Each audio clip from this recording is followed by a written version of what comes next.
Kasi kung hindi siya sigurado, kausapin niya yung magulang niya na maayos na, yung hindi, di ba, na hindi naman masamang anak, yung explain lang niya na hindi pa talaga eh. Tsaka hindi biro ang kasal.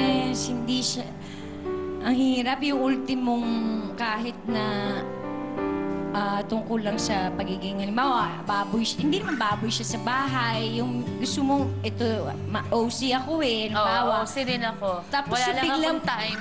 Oo, tapos pag, di ba, minsan pag nakita mo, parang medyo magulo siya.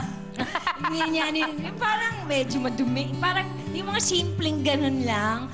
Importante yun Kasi syempre, alam mo, bibili ka ng placemat. Tapos bigyan niya na-appreciate. Anong solusyon doon, sa loob mo, maging ano ka na lang, do whatever you want, be happy. Paano mo makikilala lalo yung kunyari boyfriend mo? Usually kasi they just put their best foot forward. Sa umpisa, laging gano'n. Oo. So, kaya nga nagiging mag-boyfriend para magkakilala kayo, di ba? Yes, tapos lalabas na yung ugali. Oo. Ako, lagi ko pinararamdam, mas effective to kaya mas masaya ako ngayon.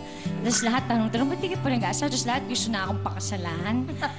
Sabi ko kasi, ayoko ba mag-alaga? Sabi ko gano'n. Tsaka, pabayaan nyo sila. Kung ayaw nila, wag. Di ba? Kung gusto nila mang babae, bahala sila. Oo. Basta may buhay ako. Huwag mo nang problemahin. Kasi may sarili ka naman. Kasi ang hirap-hirap at sakit-sakit. Para kang mamamatay. Oo, Ilang beses ko worth na-feel yan. Ikakamatay ko na, na-hospital ka na. Ako rin. Totoo. Parang after that, teka lang. Tapos yung namatay nga yung daddy ko, sabi ko, magmula noong 2002, namatay na nga yung pinakamamahal kong lalaki sa buhay ko. At kinaya ko kahit masakit. So kayo, sino man kayo dyan manliligaw. Kayo pa. Okay, umarte. Okay, yung mga kasi parang galit masyado kayong feeling. Oo, machismo. Anyway, maraming salamat, Rufa May. May bago daw na aabangan sa'yo ang iyong mga fans na matagal na kaming nakakamiss sa'yo. Ayun na nga po. Maraming salamat sa TV5 kasi at sa lahat po ng nanood ng Enchanted Garden. Ayan, Enchanted Garden. 6:30 yan bago po mag-Wheel Time, Big Time. So, ang saya-saya kasi sunod-sunod. Nakakatuwa! We're all here, so I hope you'll all be there for us. Right? Very much. So, okay? Ito po ang hindi namin pinaghirapang show, pero ang ganda-ganda po. First Eco Fantasere po. Kasi alam nyo, tungkol to sa ecology Ayun. Yung tungkol sa mga halaman na nawawalan. Environmentally, friendly. Yes. So, thank you very much, this is TV5. everything you've ever wanted. And thank you for asking me to be here. Of course, Rufa May, anytime you need to announce something, I will wait for you. You're welcome here anytime. And maraming salamat po sa TV5 dahil binigay nyo sa amin, binalik nyo sa amin sa telebisyon na tuloy-tuloy pa si Rufa May namin. Thank you so much, my friend. God bless you. May you be very happy. Thank you. Mag-text mo. Wapin. Nang ega na ganawa. Okay. Kasi po mga Kapampangan kami pareho na po. Sorry po. Ganun talaga. Pasensya na po.